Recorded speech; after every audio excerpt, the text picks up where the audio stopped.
سلام علیکم تمامی زنده سلامت خانم بسرمایش درباره رحمت خدا به شما ویدیو کردیم که ما برای ویدیو سلختر میبست کردن در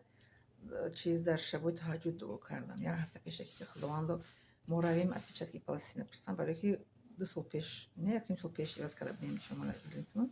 اپیچت که اون نیفتن اپیچت که مرد بعض نیفتن با اثر اپیچت که من دخترشم به گفتم خداوند گفتم ما رو نپرسن اپیچت که خشون بعض بینین دوره تهجد دوره ببین چقدر از خدا قبول شد در اینجا رفتم فهمیست شهر پرسیدم که پیچه که مثلا ما نمیدونیم روی اونجا خشون چیزی که بگم ما نمیدونیم خیلی ما داشتگی نیست یکم بر در ما آدمی کودکی نسترنیز 14 سالگیش بیزنس سیواز میکنه ما نمیدونیم چه قوم است رای بشری که اون شما میگم اومدیم رحمت الله تعالی اور قبول شه خدا دویم را قبول کرد نه پیچه که پرسیدن نه گفتن که کی گفتگی است نه بازار نه چی فقط قبول کردن یک تا بی отпечатки написано. Да база است که میبینن حتی نفتن که отпечатки تون هست نیست. زیلون карта میدن زیلون карта بعدی ما برمان ما مانند زیلون карта نه درستی نه دسو بعد یعنی واقعی کروک زیلون карта برمان отпечатки میگیرن زیلون карта میدن که جایی که رفتیم پرسن هم زیلون карта نشون میدن بعد ما رفتیم یک رحمت الله تعالی که отпечатки نپرسیدن بازارم ندیدن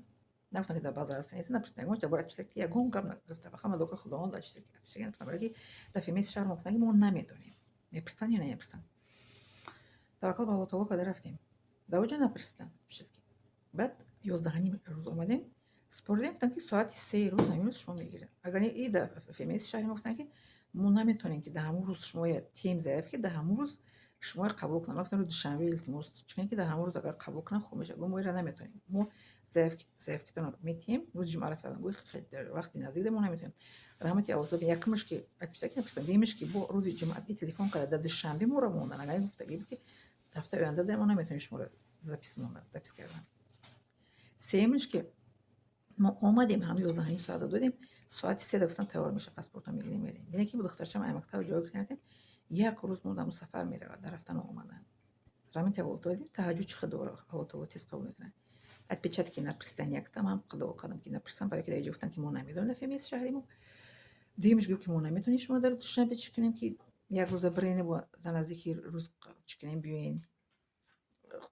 بسپارین بیاین سیمش که ده همون روز قبول کردن ده همون روز پاسپورت ما رو دادن ده 11 ساعت 11 قبول کردن 12 یکم دینیم 3 ساعت پس کردن دادم تا که ساعت 3 میشه آدمایی که با همراه رفته بودن برای پریستگ خوندن و هم ده اوچ دادن و هم ساعت 2 ده پس 3 تمام کردن ما هم 3 اومدیم که الکی پیش از 3 اومدیم 10 کم 15 کم 3 الکی پاسپورت امضا رو گذاشتیم ما دخترچه امضا رو گذاشتیم ای گرفتیم رحمت الله تعالی ببینین چقدر کسایی مرا حس میکنن که از رحمت خداوند چقدر گیان کشتگیان رحمت الله تعالی دگیان من در حیاتم بسیار میبینم رحمت خداوند توکل به الله تعالی فهمیدین توکل به الله تعالی را دو قدر رفتیم که خداوند ما رو برد برای отпечатки گشته باش شهر ما رو نکنه که رای отпечатки گشته بیاین خیلی برای کارت هم خیلی کردن ورفتم دیگه که روین از شهر خودم отпечатки گیرین записки بگشته بیاین یکم سال پیش هم خشتگی بود ای کارت نه ای کارت الحمدلله رحمت الله تعالی یکمش که отпечатки نپرسن دیمش که انا چیز همون روز قبول کردن سیمش که با همون روز ما رو دادن همون روزی که ما خواستم روز شنبه قبول کنن رویم همون روز پاسپورت گیریم بیایم کودک دو از مکتب جواب نگیریم که معلمش به این هم چپ گرفته دختری مرا با چپش نگیره در چورکش با هوش با پس نکنه دویم با دختری مرا پس میکنه بر رحمت الله تعالی یک روز رفتیم تمام شد آمد ببین خدا چقدر مهربان است تهجد دعایی که تیز قبول می شود با روزدارم دعاش به جواب نمیماند در روزداریم دعا کردم تا آخر ماه شهر رمضان میکور شد که نه وقت که به شما ویدیو کنم رحمت الله تعالی دیدین